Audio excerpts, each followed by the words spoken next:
আবারও আসলাম। কারণ হচ্ছে আহ, বাইরে যাচ্ছিলাম। কিন্তু এখন একটু সময় আছে, বাইরে যাওয়ার আগে একটু সময় আছে। তো ও, আমি তো সাধারণত লেখালেখি করি, লিখে ফেসবুকে লিখি। কিন্তু এই লাইভ ভিডিওতে যে সুবিধাটা হলো সেটা হচ্ছে এখন আর আমার কষ্ট করে লিখতে হয় না। আমি একটু অলস প্রকৃতির মানুষ। আলস্যের কারণে লিখতে খুব কষ্ট হয়।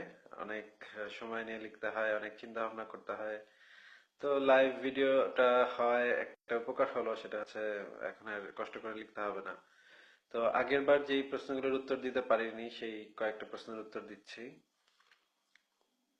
সে একটা হচ্ছে যে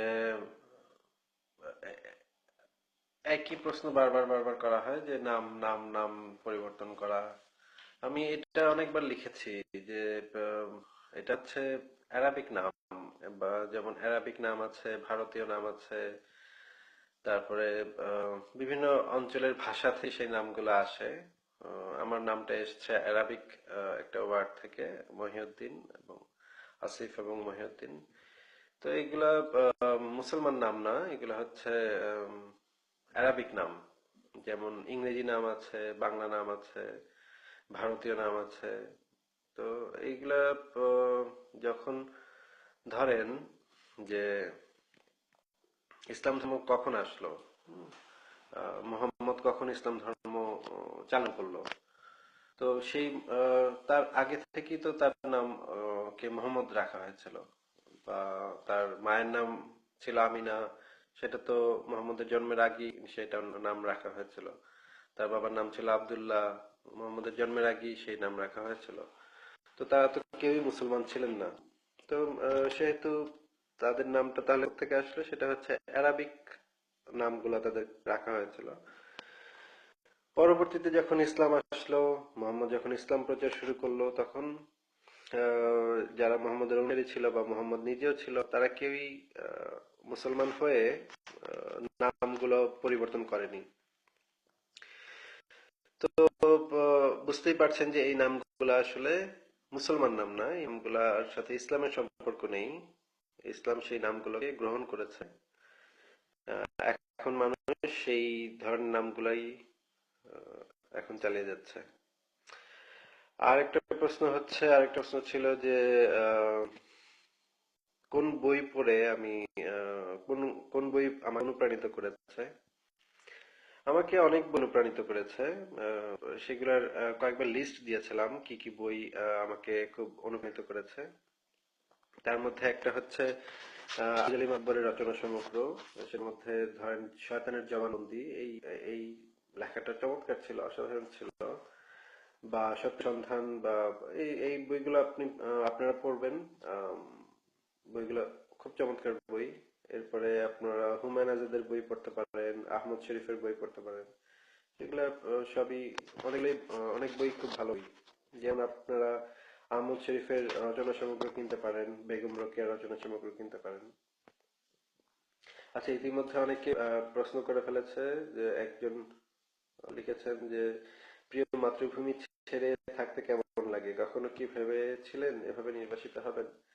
হ্যাঁ, বাংলাদেশকে আমি মিস করি। বাংলাদেশের মানুষদেরকে আমি মিস করি। বাংলাদেশকে না, আমি তো আগেই বলেছি যে আমি কোনো দেশে বিশ্বাস করি না। আমি আমার পরিচিত মানুষদেরকে মিস করি। আমার কাছে তো মানুষরাই আসল।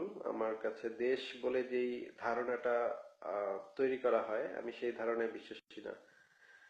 দেশ আবার কি, দেশের যে সীমানাটা তৈরি করে দেয়া হয়েছে, যে এইটুক সীমানার মধ্যে এইটুক হচ্ছে বাংলাদেশ, এই সীমানার সীমানাটা আমি তৈরি করিনি, বা আমার মতামত নিয়ে তারা কেউ তৈরি করেনি। সুতরাং আমি এই সীমানার তে বিশ্বাস করি না। এই সীমানা ভেঙে দিতে হবে। আমি মনে করি সব মানুষই মানুষ, সব দেশই আমার দেশ। ইউরোপও আমার, আমেরিকাও আমার, ভারতও আমার, বাংলাদেশও আমার, সব দেশ আমার। তাই আমার নির্দিষ্ট কোনো দেশ নেই। তবে আমি অবশ্যই আমার পরিচিত, আমার বন্ধু, আমার আত্মীয় স্বজন সবাইকে মিস করি। লিখেছেন ভাই, লাইভ লাইভ ভিডিও প্রেমে পড়ে গেছেন। হ্যাঁ, আমি এটা ব্যাপার হচ্ছে, আমি আজকে দু একটা লেখা লিখতাম, আজকে একটু সময় পেয়েছি। আজকে ভেবেছিলাম যে দু একটা লেখা লিখবো, কিন্তু ভিডিও ইংরেজিতে পরিশ্রম করতে হয় না, অনেক মাথা খাটাতে হয় না, কিন্তু একটা ছোট লেখা লিখতে হলে অনেক পরিশ্রম করতে হয়, অনেক মাথা খাটাতে হয়। তো আমি তো এমনি অলস, তো এখন বোধহয় আরেকটু অলস হয়ে যাচ্ছি। সময় এটাতে সময় কম লাগে, খুব বেশি আহ, পরিশ্রম ছাড়াই ফটাফট উত্তর দিয়ে দেওয়া যায়। আহ, বাবলু চৌধুরী লিখেছেন, বাংলাদেশ নিয়ে আপনার ভাবনা কি? সেটা নিয়ে তো ভাই প্রতিদিন লিখছি, বাংলাদেশ নিয়ে তো লিখছি বেশিরভাগ সময়। আপনি লেখাগুলো পড়বেন। মিজান চৌধুরী লিখেছেন, মুসলমানরা কি মুসলিম দেশ ছেড়ে খ্রিস্টান দেশে ভালো আছে? আহ, আমি ইউরোপে যতগুলো দেশ দেখেছি সেই দেশগুলো যে খুব কড়া খ্রিস্টান দেশ তা আমার কখনো মনে হয়নি। একমাত্র আমেরিকাতে গিয়েছে, আমেরিকাতে আমার একটু কড়া মনে হয়েছে, ওরা একটু কড়া খ্রিস্টান, ওরা একটু রেডিক্যাল, আমার কাছে একটু রেডিক্যাল মনে হয়েছে, কিন্তু মার্কিন যুক্তরাষ্ট্রে। কিন্তু ইউরোপে আমি সেইভাবে কড়া খ্রিস্টান দেশ দেখিনি কোথাও। এবং এই বেশিরভাগ দেশই ধর্মনিরপেক্ষ ধারণাকে গ্রহণ করে, তাদের রাষ্ট্র পরিচালিত হয় মোটামুটি ধর্মনিরপেক্ষতার আদর্শে।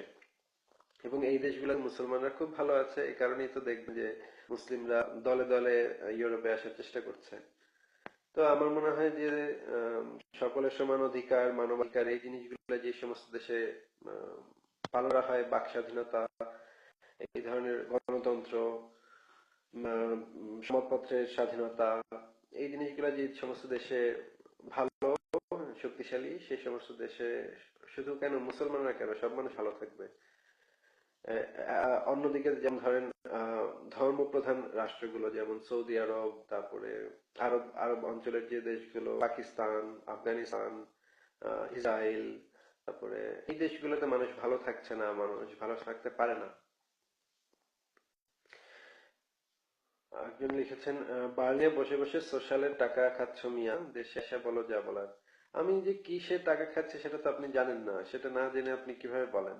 আর সোশ্যালের টাকা কি সেটা আমি আসলে বুঝতে পারছি না।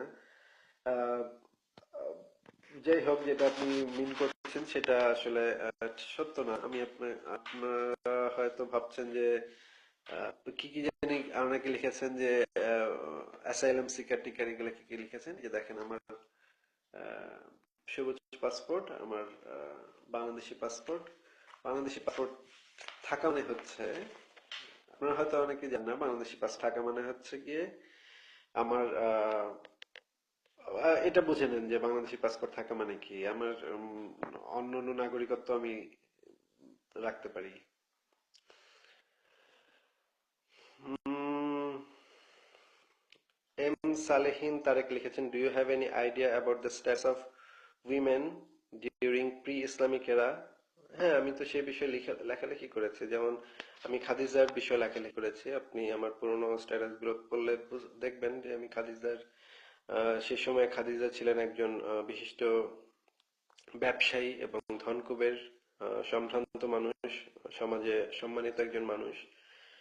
এবং মুহাম্মদের পরবর্তী সময়ে আমরা দেখি যে নারীর নারী যে সেভাবে বড় ব্যবসায়ী হয়েছে বা শক্তিশালী অবস্থানে গিয়েছে, সেরকম আমরা দেখতে পাই না। কিন্তু তার আগে অনেক নারীকে আমরা দেখতে পাই ইসলামের আগে, যে তারা শক্তিশালী ছিলেন, সমাজে সম্মানিত ছিলেন। কিন্তু পরবর্তীতে তাদেরকে গৃহবন্দী করে ফেলা হয়েছে অনেকটা, এবং পুরুষ আধিপত্য প্রতিষ্ঠিত হয়ে যায়। অন্ত দাস লিখেছেন, তনু ধর্ষণ হয়নি আজকে বলা হয়েছে, আপনার অভিমত কি? এই এটা তো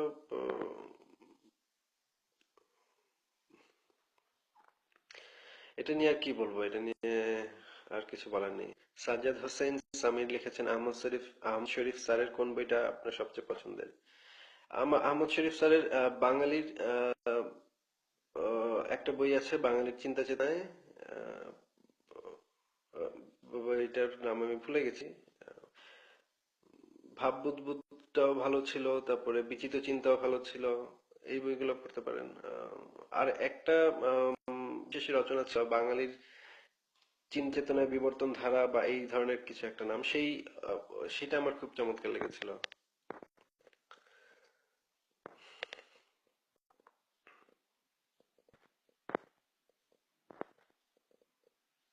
একজন লিখেছেন you are a fake person.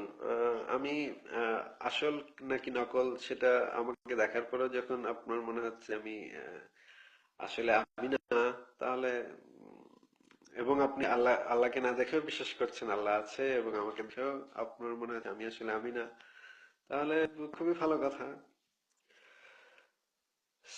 Sakina Sultana Luna লিখেছেন, আপনি এত সাহসী হলেন কেমন করে? আমি তো বেশি সাহসী না। আমি নিজেকে খুব সাহসী সেটা মনে করি না। আমাকে যখন কেউ কোপাতে আসবে আমি অবশ্যই পালাতে চেষ্টা করব বা নিজেকে বাঁচাতে চেষ্টা করব। এমন না যে কেউ আমাকে কোপাতে আসলে আমি আমার বুক পেতে দেব, আসো আমাকে কুপিয়ে যাও, সেরকম আমি বলবো না। সুতরাং সেভাবে আমি সাহসী না। কিন্তু আমি আমার লেখালেখি করতে চাই, লেখালেখিতে আমি মুক্ত থাকতে চাই, আমি মুক্তভাবে আমার মত প্রকাশ করতে চাই। সেটাকে যদি আপনি সাহস মনে করেন তাহলে হ্যাঁ, সেদিক থেকে আমি হয়তো সাহসী। কালা বিজয় বিজয় আসিফ ভাই, বাংলার মোল্লারা সব বাংলাদেশের সব ইস্যুতে ভারত, ইসরায়েল এবং আমেরিকার চক্রান্ত খুঁজে পান কেন? এটা হচ্ছে এটা শুধু যে বাঙালির ভিতরে তা না। দেখেন, আমি যখন মার্কিন যুক্তরাষ্ট্রে গেলাম, সেখানে কিছু মানুষের সাথে আলাপ হয়েছে। তাদেরকে আমি দেখেছি সমস্ত সমস্যার জন্য মেক্সিকানদের দায়ী করে। যেমন ধরেন ডোনাল্ড ট্রাম্প এখন যেই কাজগুলো করছে, সব সমস্যার জন্য সে মেক্সিকানদের দায়ী করছে, মুসলিমদের দায়ী করছে, এইটাকে দায়ী করছে, সেটাকে দায়ী করছে। এগুলো হচ্ছে, বাংলাদেশেও এই ধরনের মানুষ আছে, ভারতেও এই ধরনের মানুষ আছে, সব দেশে এই ধরনের মানুষ আছে যে সবকিছুর জন্য তারা কিছু গোষ্ঠীকে দায়ী করে। এটা হচ্ছে নিজেদের অপরাধ ঢাকার জন্য, নিজেদের নিজেদের ইনফিরিয়রিটি কমপ্লেক্স কে ঢাকা দেওয়ার জন্য এই কাজগুলো তারা করে। একজন লিখেছেন, রাকিব হাসান লিখেছেন, ইউরোপে কি সেফ এখন? না, ইউরোপ তো ইসলামী মৌলবাদীরা ইউরোপেও ঢুকে পড়েছে, এবং বিশেষ করে লন্ডনে, ইটালিতে অবস্থা খুবই খারাপ। এই অজস্র মৌলবাদী এবং র্যাডিক্যাল, এদের বিরুদ্ধে অবশ্যই ব্যবস্থা নেওয়া উচিত। বাংলাদেশের মতো ধর্মভীরু রাষ্ট্রে মৌলবাদীদের বিপক্ষে মুক্তমানাদের লড়াই করে জয়লাভ করা কত সালের মধ্যে সম্ভব বলে মনে করেন? লিখেছেন সাবির আহমেদ রাবিন। দেখেন, আমরা তো সেভাবে লড়াই করব না। আমরা তো মাঠে ময়দানে অস্ত্র হাতে নিয়ে লড়াই করাতে বিশ্বাস করি না। আমরা আমরা বিশ্বাস করি মত প্রকাশের স্বাধীনতা থাকবে, এবং যে যেই মত প্রকাশ করতে চায়, যে যা বিশ্বাস করতে চায়, সেই বিশ্বাসের স্বাধীনতা থাকবে। এবং আমরা এই লড়াইটা চালিয়ে যাব লেখার মাধ্যমে, এবং লেখার মাধ্যমে এই লড়াই চালিয়ে পরিবর্তন করতে অনেক সময় লাগবে, অনেক বছর সময় লাগবে। কিন্তু ইউরোপেও এটা হয়েছে। যারা বুদ্ধিবৃত্তিক আন্দোলন করেছিল তারা ইউরোপেও পরিবর্তন ঘটিয়েছেন, এবং এখন সময় এসেছে আমাদেরও পরিবর্তন ঘটাবার। তো কত বছর লাগবে এটা আমি বলতে পারি না, কিন্তু হয়তো এক সময় পরিবর্তন হবে। পরিবর্তন হতেই হবে, মানুষ সবসময় একরকম থাকবে না। ইতিহাসের পরিক্রমায় আমরা দেখতে পাই যে মানুষের নানা বিবর্তন হয়েছে, মানুষের বিশ্বাসের বিবর্তন হয়েছে। অবশ্যই এখানেও বিবর্তন হবে, মানুষের পরিবর্তন আসবে। তন্ময় কুমার লিখেছেন, নাস্তিকরা কি পেত্নিতে ভয় পায়? অবশ্যই নাস্তিকরা পেত্নিতে ভয় পায়, পুরুষ নাস্তিকরা পেত্নীকে ভয় পায়। এবং মোস্তাফি মাশকুর লিখেছেন, মুক্তচিন্তা কি শুধু আস্তিক নাস্তিকতার বিষয়, এর বাইরে বিশাল পরিধি আছে, সেটা আত্মমর্যাদা। হ্যাঁ, আপনি আপনি কেন করছেন না? আপনি যদি মুক্তচিন্তা চর্চা করতে চান, মোস্তাফি যে লিখেছেন, আপনি আপনি অন্যান্য বিষয় লেখেন। যার আস্তিকবাদ নাস্তিকবাদ নিয়ে লিখতে ইচ্ছা করবে সে সেটা নিয়ে লিখবে। এখানে সবাই তো মুক্ত। আপনি তো কাউকে বলতে পারেন না যে তুমি এই বিষয়ে কেন লিখছো না, ওই বিষয়ে কেন লিখছো। আপনি আপনি লেখেন, আপনি কেন লিখছেন না? আপনার যখন অন্য বিষয় লিখতে ইচ্ছা করবে আপনি অন্য বিষয় লিখবেন। যাদেরকে নাস্তিক্যবাদ আস্তিক্যবাদ নিয়ে লিখতে ইচ্ছা করবে তারা সেটা লিখবে। সবাই মুক্ত, সবাই স্বাধীন। যার যেটা ভালো লাগবে, যে যে বিষয়ে জানে, যে যে বিষয়ে আলাপ করতে আনন্দ পায়, সে সেই বিষয়ে লিখবে। এখানে আপনি তো নির্ধারণ করে দিতে পারেন না যে এই বিষয়ে লিখবে, কে কোন বিষয় লিখবে। তাহলে তো সেটার মুক্ত থাকলো না। মঞ্জুর রহমান লিখেছেন, if Quran was written by Muhammad, then why not you appreciate him as a best writer leader who changed the scenario of Arab? Mohammad যে কোরআন পুরাটাই নিজে লিখেছে তা না, মোহাম্মদের একজন গুরু ছিলেন, ওনার নাম হচ্ছে নফেল হাতেম। উনি খাদিজার সাথে মোহাম্মদের বিয়ে দিয়েছিলেন, মোহাম্মদের বিয়েতে ঘটকালি করেছিলেন। এই নফেল হাতেম যখন জীবিত ছিলেন তখন মোহাম্মদ তার খুবই ভালো অনুসারী ছিলেন এবং উনি একজন নওফেল হাতেম একজন মুক্ত চিন্তার মানুষ ছিলেন। উনি তখন একাত্মবাদ প্রতিষ্ঠা করার জন্য কাজ করছিলেন। আহ, এরপরে যেটা হয় সেটা হচ্ছে দেখেন যে সেই সেই জিনিসগুলো যদি আপনি বিবেচনায় আনেন, তারপরে আপনি দেখবেন যে নওফেল হাতেম যখন মারা গেলেন তখন বহু বছর মোহাম্মদের কাছে কোনো ওহী আসেনি। বহুদিন মোহাম্মদ ঘোরা মানে পাগলের মতো ঘোরাঘুরি করেছেন, কিন্তু কোনো ওহী নাই, কোনো ওহী নাই, কোনো ওহী আসে নাই। এ থেকে বোঝা যায় যে মোহাম্মদের প্রথম দিককার যে ওহীগুলা সেগুলো খুব ভালোভাবে সেই নওফেল হাতেম দ্বারা অনুপ্রাণিত ছিল এবং সেই আয়াতগুলো অনেকগুলোই ভালো ছিল। যে মক্কায় যে সূরাগুলো প্রথম দিকে যে সূরাগুলো অবতীর্ণ হয়েছে সেগুলো অনেকগুলোই ভালো ছিল। অনেকগুলো সামাজিক সমস্যার কথা বলেছে, অনেক দাস প্রথার কথা বলেছে, সেগুলো ভালো ছিল। কিন্তু পরবর্তীতে যখন সে মদিনায় গেল তখন সে যুদ্ধবাজ হয়ে গেল এবং পাগলের মতো একজন ভিন্ন গোত্রকে আক্রমণ করা শুরু করলো এবং সেই অনুসারে আয়াত নাজিল হতে শুরু করলো। তারপরে তার একটার পর এক বিয়ে করার তার ইচ্ছা হলো। তখন খালি বিয়ে করো বলে আল্লাহ কোরআনের আয়াত নাজিল করা শুরু করলো। যে যেমন ধরেন যে আহ, জয়নবকে যখন বিয়ে করলো তখন আল্লাহ খালি ওহী পাঠাচ্ছে, হ্যাঁ হ্যাঁ বিয়ে করো বিয়ে করো। কেন আল্লাহর এত মাথা ব্যথা কেন? সে জয়নবকে বিয়ে করুক কি বিয়ে করুক না, তা নিয়ে আল্লাহর এত তো এটা তো মহাবিশ্বের সবচেয়ে বড় সমস্যা না যে মোহাম্মদ জবকে বিয়ে করবে কি করবে না, সেই সেই নিয়ে পুরা মহাবিশ্ব তোলপাড় হয়ে যাওয়ার মতো তো ঘটনা না এটা। তো হ্যাঁ, মোহাম্মদ যে পুরাটাই কোরআনটা যে পুরাটা নিজেই লিখেছে তা না, অনেকে অনেক আবার এরকমও হাদিস আছে যে মোহাম্মদ এক সময় একটা কোরআনের আয়াত নাজিল করলো, তারপরে আরেকজন ব্যক্তি বলল যে এই শব্দটা ওই শব্দটা হলে ভালো হতো। তখন মোহাম্মদ তখন শব্দটা পাল্টে দিলেন এবং পাল্টে দিয়ে বললেন হ্যাঁ এই শব্দটাই এই এর জন্য অ্যাপ্রোপ্রিয়েট। তো দেখা গেল মোহাম্মদ সবকিছু যে নিজে লিখেছে তা না, সে তাকে অনেকেই সাহায্য করেছে। তারপরে আপনি যদি প্রি ইসলামিক লিটারেচার কিছু পড়েন সেখানে দেখবেন তারা খুব উন্নত মানের কবিতা লিখতেন। যারা ইসলামের আগে যে সাহিত্যিকরা ছিলেন, কবি ছিলেন, তারা খুব ভালো ভালো কবিতা লিখতেন। কিন্তু যেমন ধরেন সূরা নিসা, সূরা নাস, এই সূরাগুলা খুব যে সাহিত্যমান সম্পন্ন তা না। এখানে আহ এর চেয়ে অনেক ভালো সাহিত্য রচনা হয়েছে এর আগেই। সৌরভ ভৌমিক লিখেছেন what is your opinion about the recent murder of Tanu. এটা নিয়ে লিখেছি ভাই, আপনি আমার ওয়াল একটু দেখেন তাহলে দেখতে পাবেন। ইউসুফ ভুইয়া লিখেছেন আপনাকে অনেক হট লাগছে ব্রো। ধন্যবাদ। আহ, লিখেছেন শাওনস লিখেছেন আপনার বই কখন বের হবে? আমার কলকাতা থেকে একটা ছোট বই বের হয়েছিল, তবে আমার বই বের করা বিষয়ে আমার সেরকম খুব বেশি আগ্রহ নেই। উম, হয়তো আমি মনে করি যে আমি এখনো শিখছি, আমি এখনো পড়ছি, আমি এখনো জানছি অনেক কিছু। আমার চিন্তার বিবর্তন হচ্ছে ধীরে ধীরে। আহ, আমি আরো যখন আহ, আরো অনেক ভালো হব, আরো অনেক চিন্তা ভাবনা করতে পারবো, তখন আমি বই বের করবো। কিন্তু এখনই বই বের করে আহ, মানে নিজেকে নিয়ে গর্ব করার মতো পরিস্থিতি এখনো আমার হয়নি। অনেকেই অবশ্য বই বের করতে চেষ্টা করে, অনেকে আমি অনেককেই দেখেছি যে উম, এর মধ্যে অনেকগুলো বই বের করে ফেলেছে। কিন্তু আমি মনে করি একটা বই বের করতে হলে যে পরিমাণ জ্ঞান দরকার, যে পরিমাণ ম্যাচুরিটি দরকার, আমি সেটা অর্জন করার চেষ্টা করছি। এক সময় অবশ্যই অনেক বই বের করব। আহ, আরমান হটার ম্যান লিখেছে সরাসরি সম্প্রচার হয় কিভাবে? এটা তো আহ, এটা হচ্ছে নতুন একটা পদ্ধতি। আহ, মামুন সর্দার লিখেছেন বিবাহ কিভাবে হওয়া উচিত। আমি আসলে বিবাহ প্রথায় বিশ্বাস করি না। বিবাহ প্রথা যেটা আছে আমাদের সমাজে, যে প্রচলিত বা পৃথিবীতে যেটা এখন প্রচলিত, এটা হচ্ছে নারী বিরোধী এক ধরনের বিবাহ। নারীকে আহ, দমন করার জন্য এক ধরনের পদ্ধতি।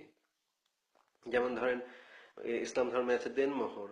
দেনমোহর কেন থাকবে? একটা আহ, দেনমোহর মানে হচ্ছে একটা মেয়েকে কিনে নেয়ার মতো, মানে একটা দাসকে কিনে নেয়ার মতো। এই এই জিনিসগুলো খুবই আপত্তিকর। এক মানুষের দাম এভাবে নির্ধারণ করা যায় না। যারা এভাবে দাম নির্ধারণ করে দেনমোহর দেয়, এগুলো আমার কাছে খুব আপত্তিকর মনে হয়, এক ধরনের বেশ্যাবৃত্তি মনে হয়। যে একটা মেয়েকেই আহ, কিনে নিলাম। আর তারপরে বিবাহ আহ, তে নারী পুরুষের সমান অধিকার থাকে না বলে আমার মনে হয়, এবং বিবাহের প্রয়োজনও নেই। এখন বিবাহের প্রয়োজন আস্তে আস্তে ফুরিয়ে যাচ্ছে। আস্তে আস্তে দেখবেন যে বিবাহ উম, উঠে যাবে, বিবাহ প্রথাটা উঠে যাবে পৃথিবী থেকে। মামুনুর রশিদ লিখেছেন, ধর্ম সম্পর্কে আপনার ব্যক্তিগত মতামত কি, আর সৃষ্টিকর্তা বলতে কেউ আছে এই সম্পর্কে আপনার মতামত কি? ধর্ম বলতে এই জিনিসগুলো আমি আগে অনেকবার লিখেছি, যে ধর্ম বলতে আমি কি বুঝি। আম, একটা হচ্ছে প্রাতিষ্ঠানিক ধর্ম, আর একটা হচ্ছে মানব ধর্ম। এখন আপনি যদি মানব ধর্ম বিষয়ে বলতে চান, তাহলে আমি সেটা নিয়ে আলাপ করতে পারি। আবার প্রাতিষ্ঠানিক ধর্ম নিয়ে বলতে চাইলে সেটা নিয়ে আলাপ করতে পারি। আমি প্রাতিষ্ঠানিক ধর্মের বিরুদ্ধে। প্রাতিষ্ঠানিক ধর্মকে আমি মানুষের জন্য ক্ষতিকর মনে করি। আর সৃষ্টিকর্তা ধারণাটা, এটা একটা ক্ষতিকর ধারণা বলে আমি মনে করি। যে মানুষের কেন সৃষ্টিকর্তা প্রয়োজন, যখন আপনি এটা নিয়ে আলাপ করবেন, তখন আপনি দেখবেন যে সৃষ্টিকর্তা শুধুমাত্র মানুষ সৃষ্টি করে দিয়েছে সেটুকুই না। সে মানে বিভিন্ন মানে প্রাতিষ্ঠানিক ধর্মগুলোতে দাবি করা হয় যে সে বিভিন্ন নিয়ম কানুন তৈরি করে দিয়েছে। এই নিয়ম কানুন গুলো হচ্ছে এক ধরনের নিয়ন্ত্রণ। আপনি আমি কেউই জানি না যে সে আসলেই আছে কিনা, বা সেই সে এই নিয়ম কানুন গুলো তৈরি করছে কিনা। দেখা যায় যে বিভিন্ন মানুষ নিজেরাই নিয়ম কানুন তৈরি করে সৃষ্টিকর্তার নামে চালিয়ে দিচ্ছে। তো এটার থেকে এক ধরনের নিয়ন্ত্রণ তৈরি হয়, মানুষের চিন্তার স্বাধীনতা লঙ্ঘিত হয়। তো আমি মনে করি এই ধারণাগুলো এই জন্য ক্ষতিকর। একজন লিখেছেন, মৌলবাদী বলতে আপনি কি বোঝেন? মৌলবাদী বলতে আমি বুঝি যারা মৌল আদর্শে বিশ্বাস করে। যেমন ইসলামী মৌলবাদী বলতে আমি বুঝি যারা ইসলামের মূল আদর্শে বিশ্বাস করে।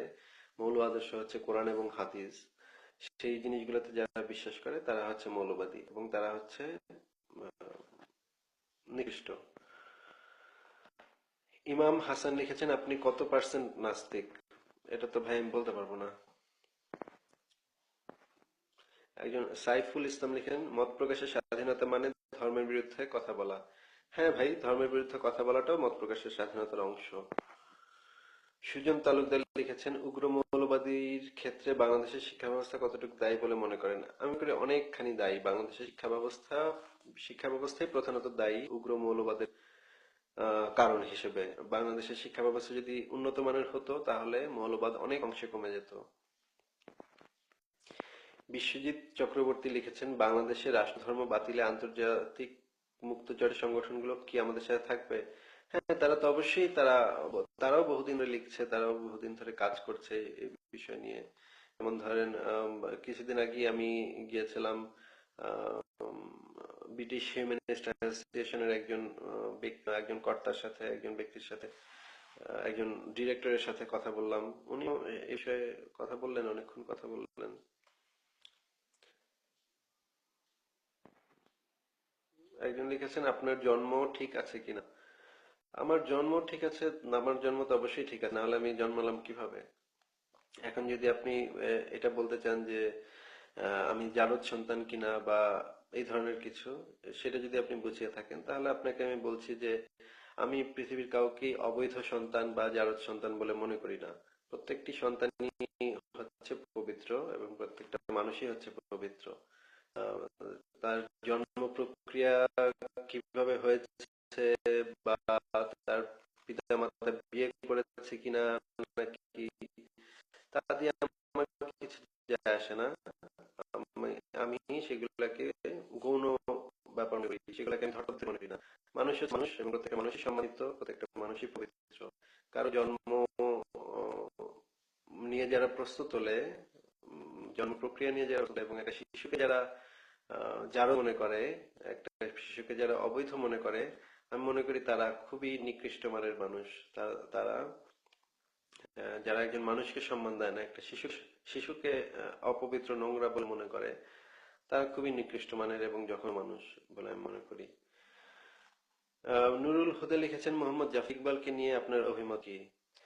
মোহাম্মদ জাফর ইকবাল একজন আমি তো নিজে মোহাম্মদ জাফর ইকবালের একসময় খুব ভক্ত ছিলাম, তার লেখা পড়তাম, তার সায়েন্স ফিকশন গুলো আমার খুবই প্রিয়। মোহাম্মদ জাফর ইকবালকে আমি খুবই পছন্দ করি। মোহাম্মদ জাফর ইকবালকে পছন্দ করি মানে যে তার সব কথার সাথে আমি একমত সেটা না। আমি তার ভিন্ন মতের সাথে দ্বিমত পোষণ করি, আবার বিভিন্ন মতের সাথে একমত পোষণ করি। মুক্ত চিন্তার ব্যাপারটাই হচ্ছে এরকম। আমাদের কোনো পীর সাহেব নেই, বা আমরা কাউকে ভক্তি করি না যে সে যাই বলবে তাই আমরা মাথা পেতে মেনে নিব, সেটা না। মোহাম্মদ জাফর ইকবাল সাহেব যখন ভালো কথা বলবেন তখন আমি তার সমর্থন দেব। যখন আমার কাছে কোন ব্যাপারটা যদি পছন্দ না হয়, কোনো কথা পছন্দ না হয়, তখন আমি তার সমালোচনা করব। এভাবেই মানে প্রত্যেকটা বিষয়ে এভাবেই আমাদের বিচার করতে হবে। যেমন ধরেন আপনি যদি একজন মার্ক্সবাদী হন, মার্ক্স কি সব কথা ভালো বলেছে? না, মার্ক্স সব কথা ভালো বলেনি। আমি মনে করি যে মার্ক্স সব কথা ভালো বলেনি। মার্ক্সের যে কথাগুলো আপনার কাছে গ্রহণযোগ্য মনে হবে আপনি সে কথাগুলো মানতে পারেন, বা যেগুলো আপনার সমালোচনাযোগ্য মনে হবে সেগুলো আপনি সমালোচনা করবেন। এভাবেই মানুষের প্রগতি হয়, মানুষ এভাবেই আগায়। হক মিয়া মিয়া লিখেছেন, আপনি একদিন আগে ভিডিওতে বললেন আল্লাহর রহমতে ভালো আছি, কেন বললেন আপনার তো আল্লাহ নেই? সেটা ভাই আমি মজা করে বলেছি, আপনি যদি মজাটাও না বলছেন তাহলে তো হবে না। জিয়াউল তামিম বলেছেন, ভাই মুক্তভাবে চিন্তা করুন, কিন্তু যা যা ইচ্ছা তাই বলতে পারেন না, তথ্য প্রমাণ দিয়ে বলার চেষ্টা করবেন। আমি তো ভাই তথ্য প্রমাণ দিয়ে বলি। আমার লেখাগুলো পড়েন, লেখাগুলো পড়লে আপনি দেখবেন যে আপনি তো রেফারেন্স ছাড়া কথা বলি না। আনোয়ার হোসেন সোহেল লিখেছেন, ইসলাম নিয়ে যাদের চুলকানি তারা পাসপোর্ট ধর্ম ইসলাম লেখে কিভাবে? না, আমি তো আমার পাসপোর্টের ফর্ম ফিল আপে আমি ইসলাম লিখিনি, আমি নাস্তিক লিখেছি। শেখ শাহেদ লিখেছেন, আপনার চেহারা আর একটি বিষয়ে বিশ্লেষণ করে উপস্থাপন ভালো লাগে। আপনি নাস্তিক সমস্যা নেই, কিন্তু কেন ইসলামকে বিষেধাগার করেন, বিশুদ্ধ করেন? নাস্তিক মানে তো তা না। নাস্তিক মানে কি? ইসলামকে কেন সমালোচনা করি, কেন সমালোচনা করি সেটার কারণ তো লিখি। যেমন ধরেন অভিজিৎ রায়কে হত্যা করা হলো, বাসুর বাবুকে হত্যা করা হলো, অনন্ত বিজয়কে হত্যা করা হলো, তারপরে রাজীব হায়দারকে হত্যা করা হলো, নিলয় নীলকে হত্যা করা হলো, তারপরে দীপানকে হত্যা করা হলো। এখন আমি তো এটার জন্য তো ইহুদের সমালোচনা করব না, তাই না? তা আমি কি ইহুদিদের সমালোচনা করবো এটার কারণে? আমি এটার কারণে ইসলামকে সমালোচনা করব, ইসলামী মৌলবাদকে সমালোচনা করব। এখন আপনি যদি কামনা করেন যে অভিজিৎ রায়, ওয়াসিক বাবু এদেরকে সবাইকে হত্যা করলো আর আমি ইহুদিদের সমালোচনা করব, তো আপনি ভুল ভাবছেন। যারা খারাপ কাজ করবে তাদেরই তো সমালোচনা করব। আহ মিজান লিখেছেন, এখন থেকে 5 মিনিট পর কি হবে এই পৃথিবীতে তা তুই জানিস না, আবার বলিস মরার পর। তুই তোকারি করবেন না ভাই, আমি তো আপনাদেরকে সম্মান দিয়ে কথা বলছি, আমি তো আপনাদেরকে আপনি করে বলছি। তারপরে যদি আপনারা তুই তোকারি করেন তাহলে বুঝতে হবে আপনারা আলোচনারই যোগ্য না। আলোচনার যখন যোগ্য না হবেন তখন আপনারা আর আসেন না। আমার কথা যদি ভালো না লাগে, আমার লেখা যদি ভালো না লাগে, তাহলে আসবেন না। আপনাদেরকে তো আমি জোরাজুরি করছি না। সুতরাং আপনি ফ্রি, আপনি চলে যেতে পারেন।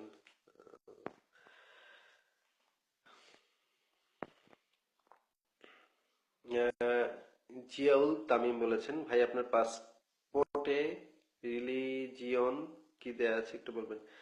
পাসপোর্টে না, এটা হবে পাসপোর্টে। পাসপোর্টে আমার যখন ফর্ম ফিল আপ করতে হয়েছে তখন আমি লিখেছি আমি নাস্তিক। আগে ভিডিওতে এই বিষয়ে বলেছিলাম। সৈকত মিত্রা লিখেছেন, ভাই বৌদ্ধ ধর্ম নিয়ে কিছু বলেন।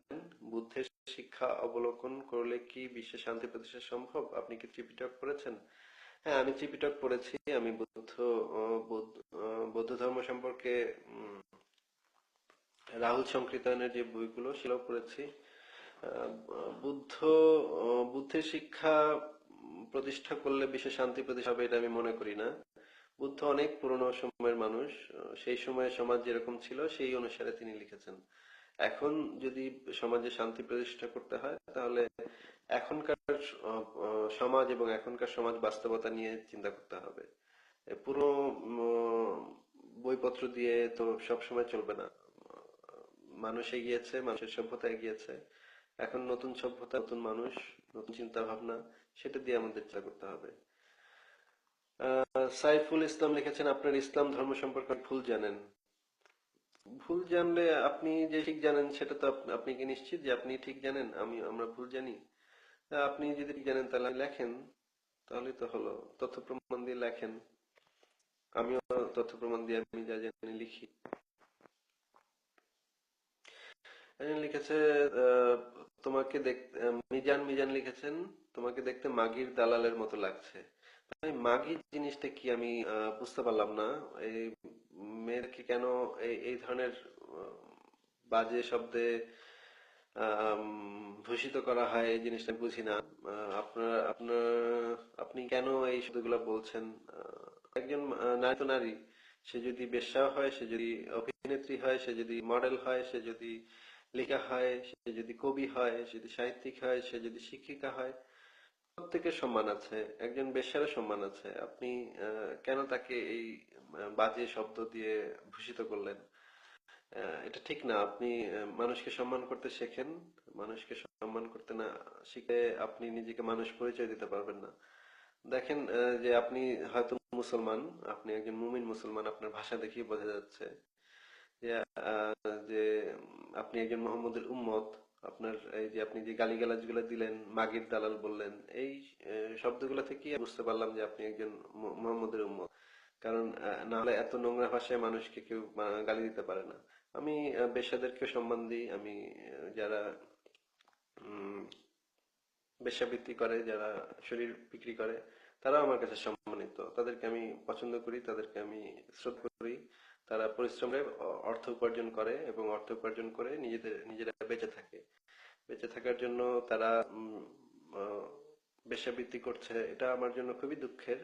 তারপর আমি তাদেরকে সম্মান করি। তাদের পেশাটাকে আমি ভালো পেশা বলে মনে করি না, কিন্তু তাদের প্রতি আমি কখনো অসম্মান দেখাই না। আক্তার হোসেন সোহেল বলেছেন, তুমি একটা কি বলবো, তুমি তসলিমার সাথে শাড়ি পরে থাকা, আমাদের নবীকে নিয়ে আজে বাজে কথা বলো না, তুই একটা আবাল। আচ্ছা, শাড়ি পরে থাকলেই যে মানুষ বা একজন পুরুষ মানুষ যে অসম্মানিত হয়ে তা তো না। শাড়ি পরা, শাড়ি পোশাক মাত্র। আমি শাড়ি পরলে যে আমি ছোট হয়ে যাবো তা তো না। তাহলে তো আপনার মাও ছোট, আপনার মাও তো শাড়ি পরতো, আপনার বোনও তো শাড়ি পরতো, তা এরা কি সব ছোট হয়ে গেল? মানে পুরুষ মানুষের মধ্যে এমন একটা ইগো আছে যে আহ, আমি পুরুষ, আমি শাড়ি পরি না, তার মানে হচ্ছে আমি খুব একটা কিছু, একটা বিশাল একটা কিছু। কিন্তু এই শাড়ি পরা না পরার মধ্য দিয়ে মানুষের ভিতরে কি আছে সেটা মূল্যায়ন হয় না। যে শাড়ি পরলেও একজন মানুষ অনেক বড় হতে পারে, শাড়ি না পরলেও মানুষ, একজন মানুষ অনেক বড় হতে পারে। শাড়ি পরা না পরা নিয়ে দিয়ে কিচ্ছু যায় আসে না। মানুষ হচ্ছে মানুষ, সে নারী হোক, পুরুষ হোক, খ্রিস্টান হোক, সব মানুষ হচ্ছে মানুষ। সুবীর পল বলেছেন, আচ্ছা, আপনি বলেছিলেন যে আপনি অনেক ব্যস্ত থাকেন, তাহলে মাঝে মাঝে দেখি আপনি বিভিন্ন দেশে যান, বিভিন্ন কনফারেন্সে যান, বক্তৃতা রাখেন, তাহলে এত সময় পান কি করে? আমি ব্যস্ততার মধ্যেও তো সময় বের করতে হয়। বিভিন্ন দেশে যখন আমাকে, যখন কনফারেন্সে ডাকে, তখন আমি যেখানে কাজ করি সেখানে আমি লিখি যে আমার এখানে একটা ইনভাইটেশন আছে, আমার এখানে বক্তব্য রাখতে যেতে হবে। তখন তারা আমাকে ছুটি দেয়, আমি সেখানে গিয়ে কাজ শেষ করে আবার চলে আসি, আবার এখানে এসে কাজ করি। তো এইগুলো নিয়ে বিভিন্ন সময় ব্যস্ত থাকতে হয়। সুজন তালুকদার বলেছেন, উগ্র নাস্তিক্যবাদ সম্পর্কে আপনার মতামত কি? উগ্র নাস্তিকবাদ বলতে কি বোঝায় আমি আসলে জানি না, কারণ আমি কাউকে শুনিনি যে নাস্তিক্যবাদ প্রতিষ্ঠা করে কাউকে হত্যা করেছে, কাউকে হত্যা করা হয়েছে। আমি কখনো এরকম শুনিনি যে রিচার্ড ডকিন্স জিন্দাবাদ বলে কেউ বায়তুল মোকাররমে বোমা মেরে দিয়েছে, বা আহ, বা আরজালি মাতব্বর হু আকবর বলে কেউ চাপাতি দিয়ে কোনো মুসলমানকে কুপিয়েছে, বা মুসলমানকে গলায় চাপাতি ধরে বলেছে তুই এক্ষুনি নাস্তিক হবি, নাস্তিক না হলে তোর গলা কেটে ফেলবো, এরকম কখনো আমি শুনিনি। এরকম কখনো হয়নি। হ্যাঁ, বিভিন্ন কয়েকটা কমিউনিস্ট দেশে এই ধরনের ঘটনা ঘটেছে যে তারা ধার্মিকদের উপর নানা ধরনের নির্যাতন চালিয়েছে। কিন্তু এটা যে নাস্তিকবাদ প্রতিষ্ঠার জন্য তা না, সেটা ছিল পলিটিক্যালি তারা সমাজতন্ত্র প্রতিষ্ঠার জন্য মানুষকে জোর করেছে, মানুষের ধর্মীয় স্বাধীনতা লঙ্ঘন করেছে। আমি সেটারও বিরোধিতা করি। সুতরাং উগ্র নাস্তিক্যবাদ বলতে আসলে কিছু বোঝায় না। নাস্তিক্যবাদ উগ্র সেভাবে হতে পারে না, কারণ নাস্তিক্যবাদ নির্ভর করে যুক্তিবাদের উপরে। যুক্তিবাদ দিয়ে আপনি কখনো উগ্র হতে পারবেন না, আপনি চাইলেও উগ্র হতে পারবেন না। আপনি লেখালেখিতে উগ্র হতে পারবেন, যেমন আপনি উগ্রভাবে একজনের সাথে তর্ক করতে পারবেন, কিন্তু সেই উগ্র তো ক্ষতিকর না, এটা শুধু লেখা, লেখা মাত্র। রাজিম বাসু বলেছেন, মোহাম্মদ পালক ছেলে বউকে কিভাবে বিয়ে করলো, বিস্তারিত কি জানতে পারবো? হ্যাঁ, এটা নিয়ে আমি লিখেছিলাম, অনেকবারই লিখছি যে মোহাম্মদ তার পালক ছেলের বউকে, জয়নবকে, তার পালক ছেলের নাম ছিল জায়েদ, তার আহ, বিয়ে করা স্ত্রীকে সে কৌশলে বিয়ে করেছিল এবং কৌশলে বিয়ে করার জন্য আল্লাহর আয়াত নামিয়েছিল। এই বিষয়গুলো আমি লিখেছিলাম আগে। আরো অনেক লেখা আছে, সেটা আপনি গুগলে সার্চ করে, বাংলায় সার্চ করে পড়তে পারেন। জিয়াউল তামিম লিখেছেন, ভাই এই সুন্দর সৃষ্টিগুলা এমনি এমনি তৈরি হয়েছে? এমনি যদি সৃষ্টি হয় তাহলে আর সৃষ্টি হয় না কেন? ভাই এগুলো তো এমনি এমনি সৃষ্টি হয় নাই, এগুলা বিবর্তনের মাধ্যমে বহু লক্ষ বছর ধরে সৃষ্টি হয়েছে। আম, এটা ব্যাখ্যা করতে, কিভাবে সৃষ্টি হয়েছে ব্যাখ্যা করতে হলে আপনাকে বিজ্ঞান জানতে হবে, বিজ্ঞানের বই পড়তে হবে। আপনি পুরনো ধর্ম গ্রন্থগুলো পড়লে আপনি দেখেন যে এমনি এমনি আকাশ থেকে টপাটপ মানুষ পড়ে সব হয়ে গেল, সব কুদরতি কায়দায় হয়ে গেল, কিন্তু সেগুলো পৃথিবীতে কোনো কিছু কুদরতি কায়দায় হয় না। সবকিছুর পেছনে কার্যকারণ থাকে, এবং সেই জিনিসগুলো বিজ্ঞান খুঁজে বের করে। ফাতিমা খান লিখেছেন, যুক্তির মাধ্যমে ধর্মকে ভেঙে ফেলার চেষ্টা মডারেটদের আরো বেশি করে মৌলবাদিতার দিকে ঠেলে দেয় কিনা, এর চেয়ে মডারেশনের মাধ্যমে পরিবর্তন বেশি উপযোগী কিনা? আমি মনে করি যে যুক্তির মাধ্যমে ধর্মকে ভেঙে ফেলার চেষ্টাটাই করা উচিত। আহ, আমি কখনো শুনিনি যে এক নাস্তিকের লেখা পড়ে কেউ আইসিস এ যোগ দিয়েছে, বা আহ, ধরেন একজন মডারেট, সে একজন খুব কড়া মুসলমান না, খুব মৌলবাদী মুসলমান না, সে যখন একজন নাস্তিকের লেখা পড়বে, সে কোনো চাপাতি দিয়ে কোপাবে না, শুধুমাত্র মৌলবাদীরাই চাপাতি দিয়ে কোপাবে। সুতরাং মডারেটরা নাস্তিকদের লেখা পড়ে মৌলবাদী হয়ে মানুষকে কোপাচ্ছে বা আইসিসে যোগ দিচ্ছে, এরকম উদাহরণ আমি মনে করি নেই, এরকম উদাহরণ থাকা সম্ভব না। মডারেটরা, বিভিন্ন ধরনের মডারেট মানুষ মনে করেন যে ধর্ম সমালোচনা করা উচিত না। তারা মনে করেন সবকিছু এমনি এমনি ঠিক হয়ে যাবে, আহ, সমাজের অগ্রগতির সাথে সাথে ধর্মের প্রভাব কমতে থাকবে। কিন্তু আমি মনে করি সেটা ঠিক না, কাউকে না কাউকে এগিয়ে আসতে হবে। যেমন ধরেন বেগম রোকেয়া যদি সে সময় না লিখেন, তাহলে তো নারীর প্রগতি হতো না। সেই সেই আমলে ঈশ্বরচন্দ্র বিদ্যাসাগর যদি সেই সময় চেষ্টা না করতেন, তাহলে তো মানুষের প্রগতি হতো, বাঙালির প্রগতি হতো না সেই সময়। কারো না কারো চেষ্টা করতে হয়। এখন সেই সময়েও বেগম রোকেয়া যখন লিখছিলেন, তাকেও অনেক সমালোচনা সহ্য করতে হয়েছে। তাকেও এই কথা শুনতে হয়েছে যে সে নারীর বিরুদ্ধে লিখছে, নারীকে আরো সে তার লেখালেখির কারণে নারীরা আরো আরো বদ্ধ হয়ে যাবে, আরো অবস্থা খারাপ হবে। তসলিমা নাসরিনের সময় এই কথা বলা হয়েছে যে তসলিমা নাসরিনের লেখা পড়ে মানুষরা বদ্ধ হয়ে যাবে। কিন্তু ব্যাপারগুলো এরকম না, মুক্তির চর্চা করতে হবে, চর্চাটা চালু রাখতে হবে, জ্ঞান ভিত্তিক সমাজ গঠনের চেষ্টা চালু রাখতে হবে, তাহলেই পরিস্থিতি পরিবর্তন সম্ভব। রুহুল রুহেল আহমেদ লিখেছেন, how did you create? Do you think that you created by yourself, or do you think that do you have parents? ভাই এগুলোর উত্তর দিয়েছি। আহ, উম,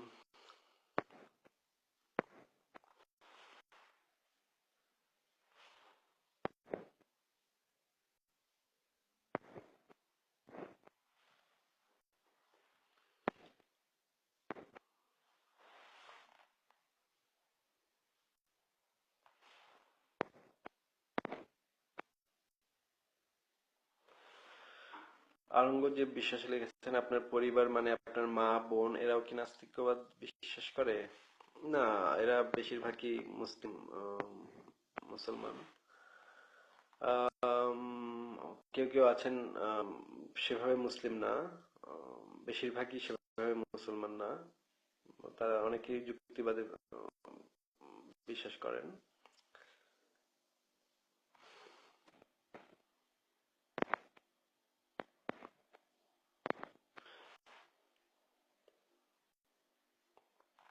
একজন লিখেছেন, জয়নব খাতুন লিখেছেন, আপনি কি সমকামী? আমি সমকামী নাকি কি এই বিষয়ে সেটা হচ্ছে পুরো একদম ব্যক্তিগত প্রশ্ন। তবে আমি সমকামীদের সমান অধিকারে আস্থা রাখি। আমি মনে করি সমকামী যাই হোক, মানুষ হচ্ছে মানুষ। প্রত্যেক মানুষের অধিকার আছে তার সঙ্গী বেছে নেয়ার। যাকে তার ভালো লাগবে, যাকে সে ভালোবাসবে, তার সাথে সে জীবন যাপন করবে, তার সাথে সে সম্পর্ক করবে, তাকে যদি সে বিয়ে করতে চায় বিয়ে করবে, এবং সুখে বসবাস করবে। আমি প্রত্যেক মানুষের এই অধিকারে বিশ্বাস করি। রণবীর সরকার লিখেছেন, নিরীহ প্রাণী হত্যা করে মাংস খাবার বিষয়ে আপনার অভিমত কি? আমি দীর্ঘদিন ধরে চেষ্টা করছি যে মাংস খাওয়া কমাতে। কারণ আমি মনে করি যে প্রাণী হত্যা করা উচিত না। কিন্তু আমি ছোটবেলা থেকে বড় হয়েছি মাংস খেয়ে খেয়ে। এখন মাংস ছেড়ে একদম ভেজিটেরিয়ান হয়ে আমার পক্ষে সম্ভব হচ্ছে না। তাই আমি চেষ্টা চালিয়ে যাচ্ছি, একসময় হয়তো আমি ভেজিটেরিয়ান হয়ে যেতে পারবো। যখন হতে পারবো তখন আপনাকে আমি জানাবো।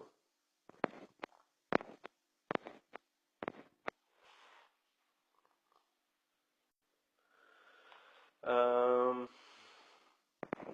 আল মাজি কিশোর লিখেছেন, কতদিন ধরে নাস্তিকের ভেগ ধরলে ইউরোপে অ্যাসাইলাম পাওয়া যায়? ইউরোপে বেশিরভাগ মুসলমানকে অ্যাসাইলাম দিচ্ছে। আপনি যদি একটু পড়ালেখা করেন, আমি জানি না আপনি কতদূর কি পড়ালেখা করেছেন, হয়তো মাদ্রাসা পড়েন, কিন্তু আপনার কথা শুনে মনে হচ্ছে যে আপনি মাদ্রাসা টাদ্রাসায় পড়েন হয়তো। সেটার জন্য আমি দুঃখিত যে আপনি একটা ভালো শিক্ষা পাননি। আহ, আপনাকে মাদ্রাসার মতো কুসংস্কারাচ্ছন্ন উম, পশ্চাৎপদ শিক্ষা ব্যবস্থার ভেতর দিয়ে যেতে হয়েছে। এই কারণে আপনি ভাবেন যে নাস্তিক হলে ইউরোপে অ্যাসাইলাম দেয়। ব্যাপারটা এরকম না। বরঞ্চ উল্টা, মুসলমানদের ইউরোপে অজস্র অ্যাসাইলাম দিচ্ছে। অসংখ্য মুসলমান ইউরোপে অ্যাসাইলাম নিচ্ছে। সিরিয়া থেকে, লিবিয়া থেকে, বিভিন্ন মুসলিম দেশ থেকে লক্ষ লক্ষ মুসলমান ইউরোপে আসছে এবং ইউরোপে এসে বলছে আমরা মুসলমান, আমাদের অ্যাসাইলাম দাও। তখন ইউরোপ আবার দিচ্ছে, তাদেরকে অ্যাসাইলাম দিচ্ছে। তো মুসলমানরাই অ্যাসাইলাম নিচ্ছে এখানে।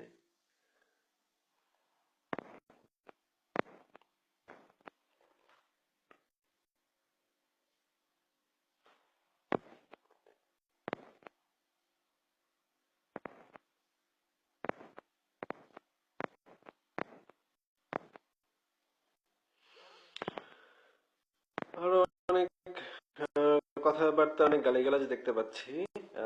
গালিগালাজ দিতে পারেন, কিন্তু গালিগালাজ দিয়ে কি লাভ? আমি এটা বুঝি না যে গালি দিয়ে আপনি কি মনে শান্তি পান। আপনি এটা বুঝি যে আপনার যখন আপনি কোনো উত্তর দিতে পারেন না বা যুক্তি তুলে ধরতে পারেন না, তখন গালি দিয়ে আপনার মনে একটা শান্তি লাগে যে খুব একটা জিতে গেলাম। কিন্তু গালি দিয়ে জেতা যায় না আশায়। আর আপনি যদি জিতে গিয়েছেন এটা ভেবে সুখ পান, তাহলে সুখ পেতে পারেন। গালি দিয়ে যে একটু আপনার ভালো লাগে, তাহলে ভালো লাগুক, তাতে আমার আপত্তি নেই। কিন্তু আহ, এই গালিগালাজ করে আপনি জিততে পারবেন বলে আমার মনে হয় না। অরণ্য শফিক লিখেছেন, what do you think is the biggest obstacle against establishing secularism in Islamic nations? অবশ্যই ইসলামী মৌলবাদী হচ্ছে সবচেয়ে বড় সমস্যা সেকুলারিজম প্রতিষ্ঠার জন্য। এই ইসলামী মৌলবাদ যুক্তির মাধ্যমে এবং সমালোচনার মাধ্যমে আমরা ধীরে ধীরে ভাঙার চেষ্টা করছি, এবং ইসলামের ভিতর দিয়েও নানা ধরনের পরিবর্তন হবে আমরা আশা করি।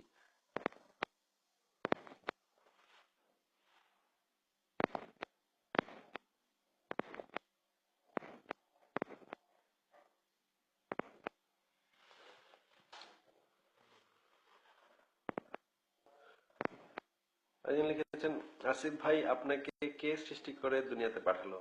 আমাকে ভাই কেউ দুনিয়াতে পাঠায়নি, বিশ্বাস করেন। আমি আমার বাবা মার আমি আমার মায়ের গর্ভে জন্মগ্রহণ করেছি। আমাকে কেউ উপর থেকে ফেলেনি। আপনাকে কি উপর থেকে ফেলেছে? সৃষ্টি বানিয়ে টানিয়ে তারপরে ফ্যাক্টরিতে তৈরি করে, তারপরে মানে আল্লাহর ফ্যাক্টরিতে তৈরি করে তারপরে আপনাকে পাঠিয়েছে পৃথিবীতে? তাহলে আপনি একটা আশ্চর্য মানুষ। কারণ আমি এরকম কখনো দেখিনি যে আল্লাহ ফ্যাক্টরিতে ভালো একটা মানুষ বানিয়ে তারপরে পৃথিবীতে পাঠিয়ে দিল। আমি আমার মায়ের গর্ভে জন্মেছি।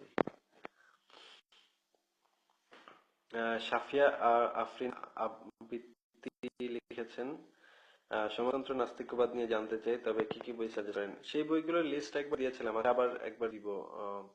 আরেকজন লেখক আছেন ফেসবুকে, ওনার নামটা আমি ভুলে গেছি। ওনার ওয়ালে অনেকগুলো বইয়ের একটা লিস্ট ছিল, আমি আপনাকে পরে দিব সেটা। আহ,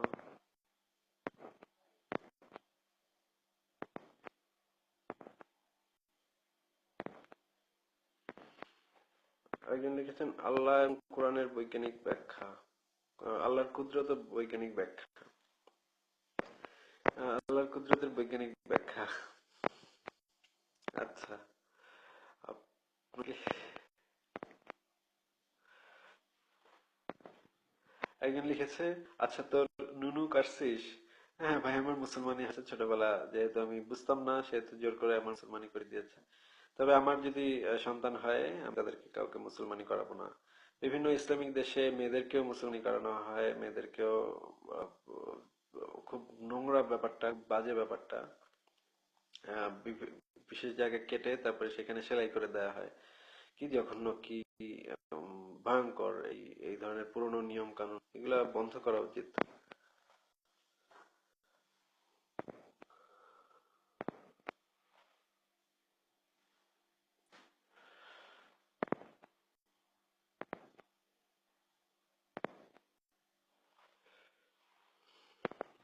মাঝে মাঝে একজন লিখেছেন, মাঝে মাঝে নো অডিও হচ্ছে।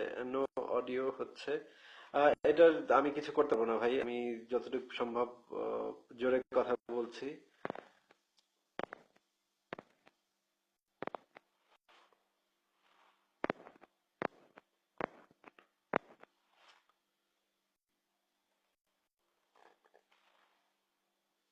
একজন লিখেছেন, ইমন বড়ুয়া লিখেছেন, as an atheist you should also take some responsibility to protect the animals, why are you wearing leather jackets, be a vegan also.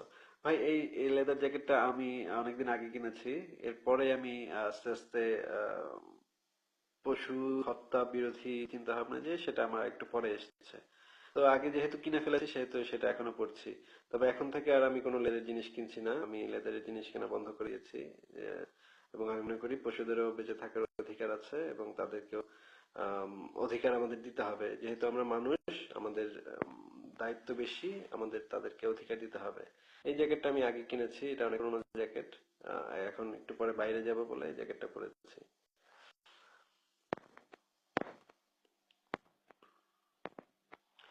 Anjan রায় লিখেছেন, আমি আপনাকে 2013 থেকে ফলো করছি, আপনার লেখা আর অনেক ভালো।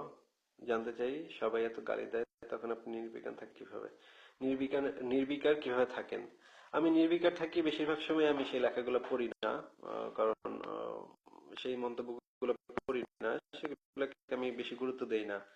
যারা গালিগালাজ করে সেগুলা আমার কাছে গুরুত্বপূর্ণ না। যারা যৌক্তিকভাবে আমার সমালোচনা করবে সেগুলো আমার কাছে গুরুত্বপূর্ণ মনে হয়। আহ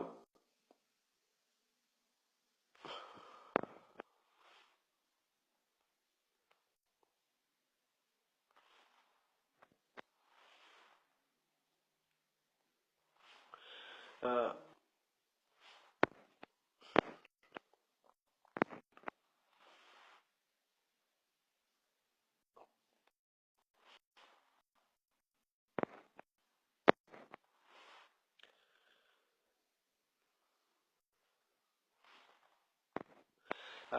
অনিন্দ ঘোষ লিখেছেন, আহ, ভাইয়া, ধর্মে বিশ্বাস না করা এবং সৃষ্টিকর্তায় বিশ্বাস না করা দুটোর মধ্যে মৌলিক কোনো পার্থক্য মনে করেন? হ্যাঁ, এর দুটোর মধ্যে অবশ্যই পার্থক্য আছে। যেমন ধরেন, বৌদ্ধ ধর্মে কোনো সেভাবে সৃষ্টিকর্তার ধারণাটা সেভাবে নেই। সংকৃতায়নের যে বইগুলো, সেগুলোতে বলা এটাই বলা হয়েছে যে উনি তিব্বতের কিছু দুষ্প্রাপ্য বই পেয়েছিলেন তিব্বতে যখন উনি বেড়াতে গিয়েছিলেন। সেখানে সেই বইগুলোতে যে বৌদ্ধ ধর্মের যে রূপ আমরা দেখি, সেখানে দেখি যে সৃষ্টিকর্তা সেভাবে নেই সেই ধর্মে, কিন্তু বৌদ্ধ ধর্ম একটা ধর্ম হিসেবে প্রতিষ্ঠিত। আবার অন্য অন্য ধর্মগুলোতে সৃষ্টিকর্তার ধারণা আছে। তো সৃষ্টিকর্তাকে বিশ্বাস না করে ধর্ম বিশ্বাসী হওয়া যায়, আবার ধর্ম বিশ্বাসী হয়েও সৃষ্টিকর্তায় বিশ্বাস না করা যায়। তো দুটোই সম্ভব।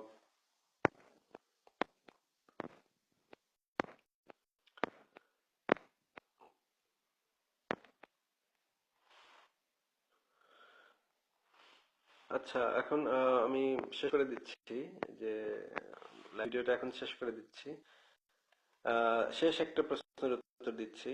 আম, দীপ দীপেন্দু চক্রবর্তী লিখেছেন, নাস্তিক যারা তারা ধর্মে বিশ্বাস করে না, কিন্তু ধর্মীয় কোনো উৎসব যেমন দুর্গাপূজা বা বড়দিনে তাদের ভূমিকা নেওয়া দরকার।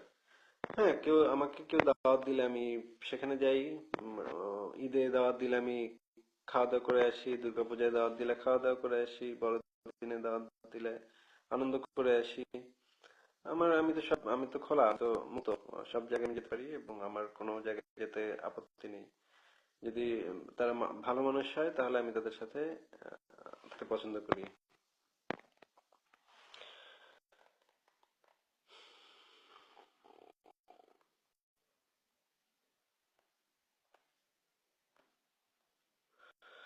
যাই হোক, সবাইকে অনেক ধন্যবাদ প্রশ্ন করার জন্য এবং লেখার জন্য, দেখার জন্য।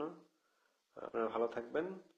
আম, আর আবার যদি কোনো জরুরি প্রশ্ন থাকে বা জরুরি আলাপ থাকে, আমার সাথে আলাপ করতে চান, আমি তো এরকম না যে আমি আপনাদের সব প্রশ্নের উত্তর দিতে পারবো। আমি তো এত নিজেকে এত পণ্ডিত মনে করি না যে সবার প্রশ্নের উত্তর আমি দিতে পারবো। কিন্তু উম, আলাপ করতে পারি আমরা। আমি আমার মতামত বলতে পারি আপনাদেরকে, আপনার আপনার মতামত বলতে পারেন। তাহলে আমি মনে করি এই মতামতের আদান প্রদানটা খুব গুরুত্বপূর্ণ। আহ, যখন আমরা আহ, অস্ত্র হাতে না নিয়ে কথা বলবো, আলাপ করব, সে অবশ্যই ভালো ব্যাপার। তো ভালো থাকবেন, আবার দেখা হবে। দুঃখিত দীপেন্দু চক্রবর্তী ভাই, আমি আপনার নামটা ভুলভাবে উচ্চারণ করেছিলাম। আমি পরে আবার ঠিক করে নিয়েছিলাম, দীপেন্দু। আহ, দীপ্তেন্দু দীপ্তেন্দু ও আচ্ছা, আমি খুবই দুঃখিত। দীপ্তেন্দু, আমি সাধারণত দীপেন্দু নামটা খুব প্রচলিত বলে আমি ভেবেছিলাম দীপেন্দু। আপনার নামটা হচ্ছে দীপ্তেন্দু। আহ, দীপ্তেন্দু খুবই ভালো, খুবই সুন্দর নাম। আমারও খুব ইচ্ছা হয় মাঝে মাঝে যে আমার নামটা যদি কোনো বাঙালি নাম হতো তাহলে ভালো হতো। আরবি নামটা নিয়ে আমি মাঝে মাঝে বিব্রত বোধ করি। যাই হোক, ভালো থাক সবাই।